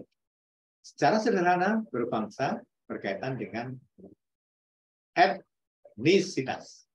Itu. Nah, itu berbangsa. Kalau bernegara adalah asosiasi yang menyelenggarakan penertiban dalam suatu masyarakat, dalam suatu wilayah berdasarkan sistem hukum yang diselenggarakan oleh pemerintah yang diberi kekuatan untuk memaksa. Artinya negara itu bisa untuk memaksa atau memerintah atau memimpin. Lanjut. Nah, memaknai 6 nilai dasar wawasan kebangsaan tadi, ya kita mesti memaknai ada nilai dasar wawasan kebangsaan kita. Yang pertama adalah bagaimana penghargaan terhadap harkat dan martabat manusia sebagai makhluk ciptaan Tuhan yang Maha Kuasa. Ini wawasan kita sebagai negara yang berbangsa dan bernegara.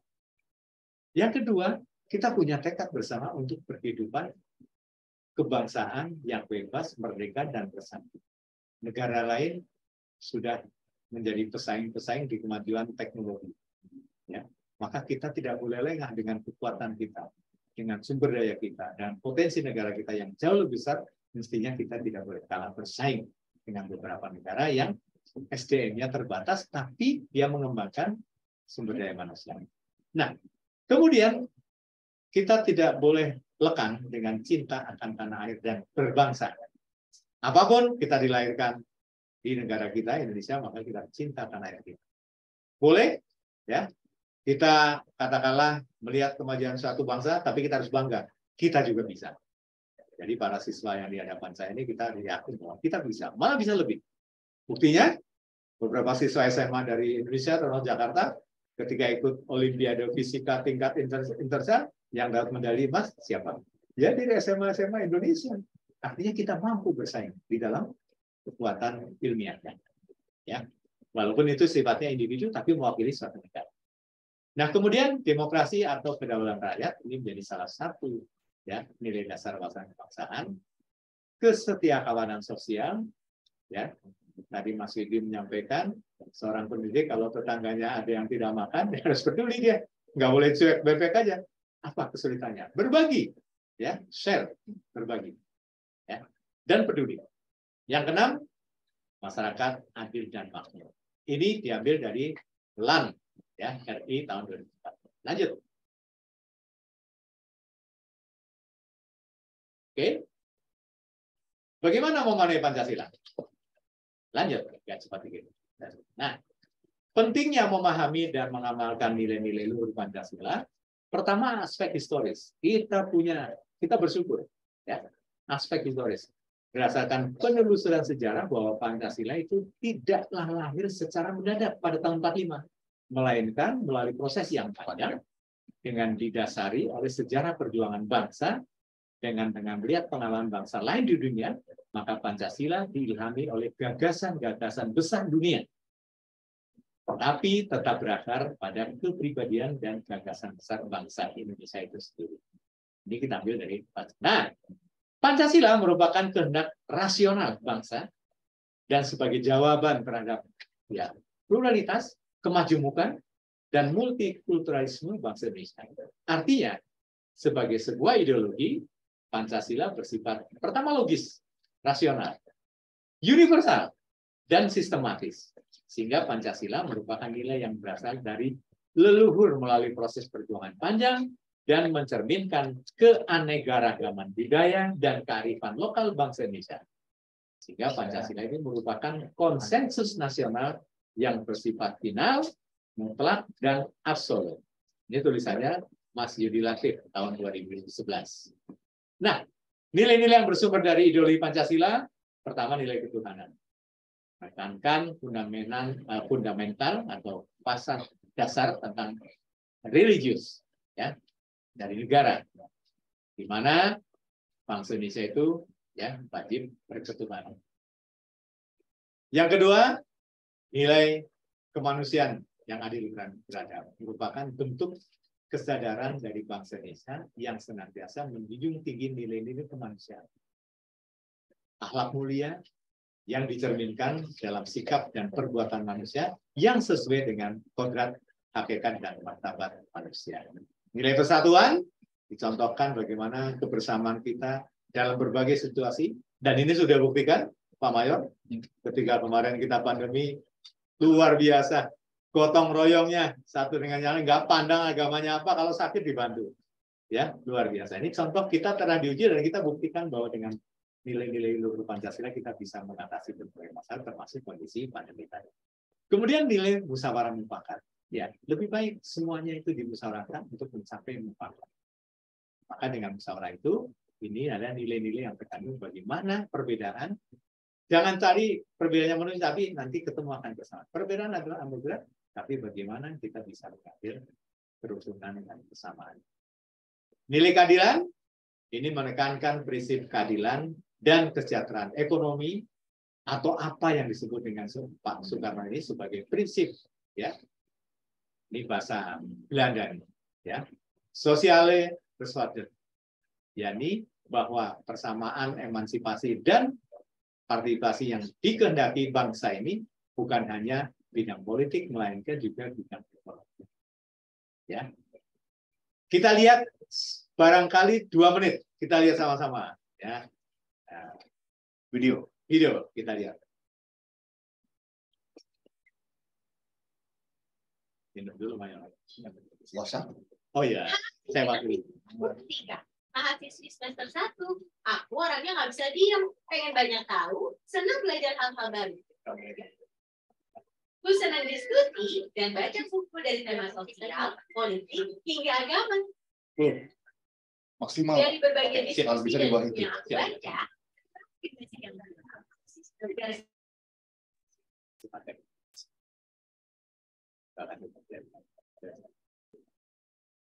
kita ini nggak sesuai sama nilai agama. Kita harus menggantinya dengan sistem baru.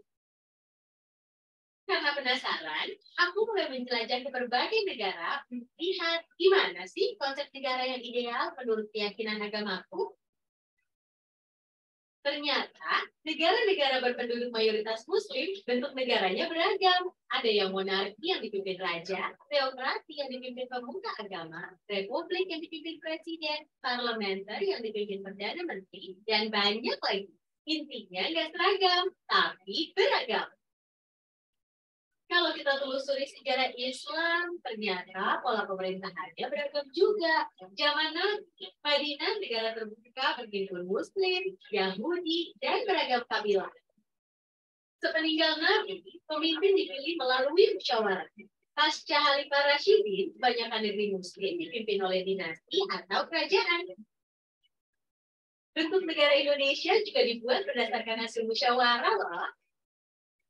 Bentuk dan dasar negara dirumuskan oleh tokoh bangsa dan juga ulama yang dikenal dengan Panitia 9. Dari hasil musyawarah tersebut menghasilkan Piagam Jakarta, yang salah satu pasalnya adalah ketuhanan dengan kewajiban menjalankan syariat Islam bagi pemeluk-pemeluknya. Tapi wakil Indonesia bagian timur keberatan dengan sila tersebut. Keberatan ini disampaikan kepada Muhammad Hatta melalui perwakilan mereka. Sebagai mayoritas, bisa saja umat Islam memaksakan kehendak. Tapi bapak bangsa kita dulu sangat bijak. Mereka lebih mementingkan persatuan daripada mendahulukan kepentingan kelompok. Maka, pisahkanlah sila pertama menjadi ketuhanan yang Maha Esa, yang sekarang dikenal sebagai Pancasila. Pancasila bukan agama, tapi mengandung semua nilai luhur agama, yaitu persatuan, perdamaian, dan penghargaan. Kalau pemimpin kita dulu egois dan mementingkan diri atau kelompok, Dari dulu Indonesia sudah bubar. Seperti banyak negara di Timur Tengah yang hancur karena konflik berkepanjangan. Mereka tak berhasil menciptakan pemersatu seperti Pancasila yang kita punya. Nah, sekarang rakyatnya jadi paham. Ternyata bentuk negara kita ini adalah hasil kerja keras dan kebijaksanaan para pemimpin dan ulama kita. Jadi yakin mau cari bentuk negara lain. Oke, itu tadi cuplikan ya film pendek bagaimana sejarah. Makanya jas merah. Jangan sekali-kali merupakan sejarah. Luar biasa ini. Oke, lanjut. Slide berikutnya. Masih ada 3 menit, saya manfaatkan. Anda harus menjadi problem solver. Ya. Siapapun kita, termasuk Anda di depan saya, harus menjadi problem solver. Yang ini kita masih punya 3 menit. Yang ini 1,5 menit kita lihat lagi video itu. Biar pas nanti ya, Bang Hafiz. Siap. Oke. Masalah apa yang bikin susah move on?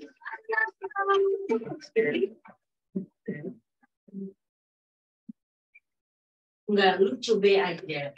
Nggak lucu ya? Masalah di Indonesia memang banyak. Dari mulai korupsi, sampah, sampai masalah chat kamu yang cuma diri aja sama si dia. Ya.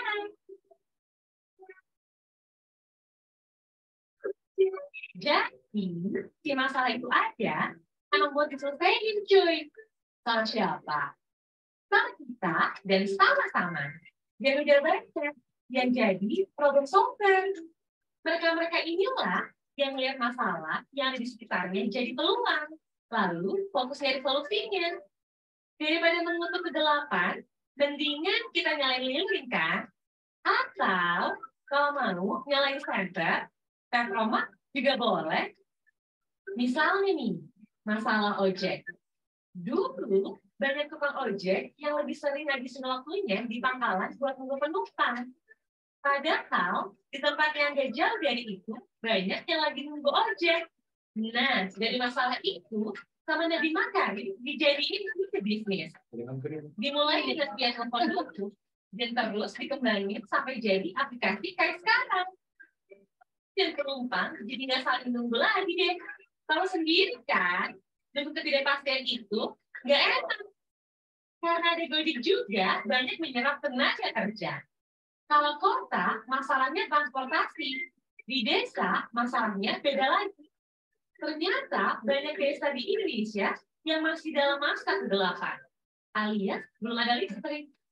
Di sisi lain, di desa banyak sumber air yang melimpah. Maka datanglah Sri Mumpuni Wiyatno bersama suaminya.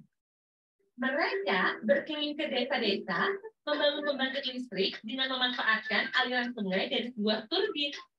Bukan hanya sekedar dibangun, warga juga membentuk organisasi, di mana mereka diberi pengetahuan tentang pengoperasian mesin hingga perawatannya. Sampai sekarang, sudah ada 65 titik yang keluar dari masa kegelapan. Bahkan bukan hanya di Indonesia saja, ini di luar negeri aktivitasnya semakin luas. Filipina menjadi salah satu negara yang memasuki tahap implementasi pengembangan listrik mikrohidro. Sedangkan Rwanda dan Kenya masih dalam tahap pelatihan. Nah, itulah 2 dari sekian banyak para problem solver yang ada di Indonesia. Mereka punya empati yang tinggi, makanya ketika ada masalah nggak cuma diem aja, tapi bergerak bikin solusinya. Kamu juga bisa seperti mereka pakai rumus itu. Rasain masalahnya, lalu bayangin bagaimana idealnya. Udah gitu, harus jadi aksi nyata. Kalau sudah semuanya, bagiin biar dunia tahu. Dengan rumus tadi, kamu bisa jadi problem solver di lingkunganmu. Bisa dimulai dari masalah kecil di kosan, kelas, atau dimulai dari kosanmu sendiri. Ular aja banyak bisanya. Kamu juga pasti bisa.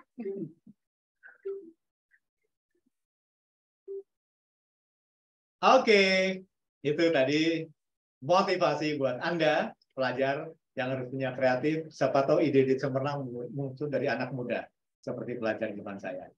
Apapun yang dilakukan oleh seseorang itu hendaknya dapat bermanfaat. Bagi siapa? Bagi dirinya, sendiri maupun bermanfaat bagi bangsanya dan bermanfaat bagi manusia di dunia. Tadi apa pembangkit listrik udah ide dari Trimumpuni tadi dipakai di Filipina, dipakai di Kenya. Itu ide bisa dikembangkan di berbagai negara dan itu sifatnya universal. Terima kasih. Pas 3 menit saya kembalikan kepada moderator kita, Bang Hafiz. Assalamualaikum warahmatullahi wabarakatuh. Waalaikumsalam warahmatullahi wabarakatuh. Terima kasih Bapak Dr. Rationo. Dan terima kasih juga para narasumber yang sudah menyampaikan materi pada kesempatan ini. Kita sekali lagi berikan aplaus yang meriah kepada 3 narasumber kita. Baik, ini sebenarnya masih ada satu spill lagi. Bisa dipersiapkan spillnya? Oke. Bonus ya. Ya, ini kesempatan Pak Rationo untuk memberikan door prize. Baik. Ya, spill. Siap-siap.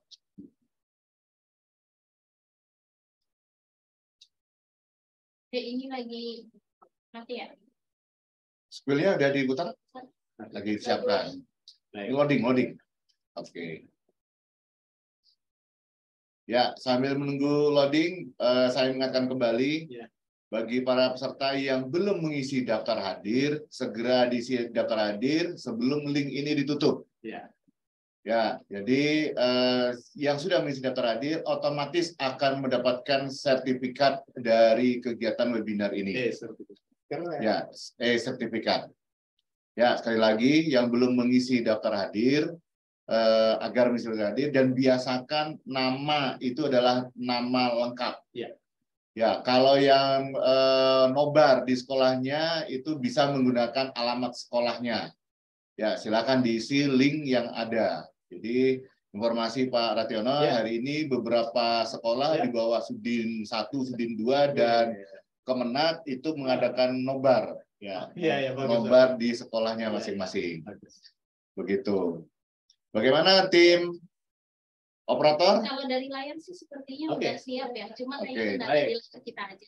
Baik, 1, 2, 3, 4, 5, 6, 7, stop. Oke, stop. Munculkan namanya. Namanya siapa?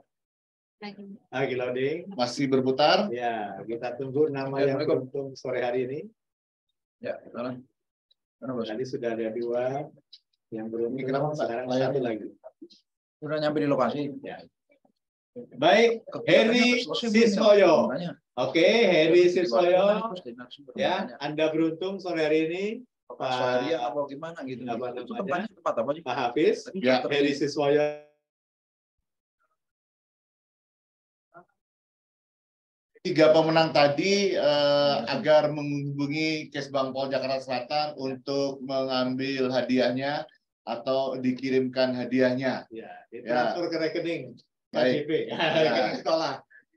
Baik, para narasumber yang kami hormati, kemudian para peserta, baik dari jajaran FKDM se-Jakarta Selatan, kemudian FPK, FKUB, para RT, RW, LMK, dan para adik-adik, para siswa sekolah yang ada di Jakarta Selatan, yang telah setia sampai ikuti kegiatan webinar ini dari mulai pukul 13.00 sampai dengan pukul 15.00. Kami ucapkan terima kasih juga Bu Lia yang sudah mendampingi kegiatan ini dari awal sampai akhir. Akhirnya kita dipisahkan oleh waktu juga dan insya Allah kita akan jumpa di lain waktu dan kesempatan. Dalam membawakan acara ini, saya Abdul Hafiz selaku moderator menyampaikan permohonan maaf apabila ada hal-hal yang kurang berkenan atau tidak pas. Kami ucapkan sekali lagi terima kasih kepada para narasumber dan pihak Kesbang Pol Jakarta Selatan. Saya akhiri. Wallahualam. Assalamualaikum warahmatullahi wabarakatuh. Waalaikumsalam.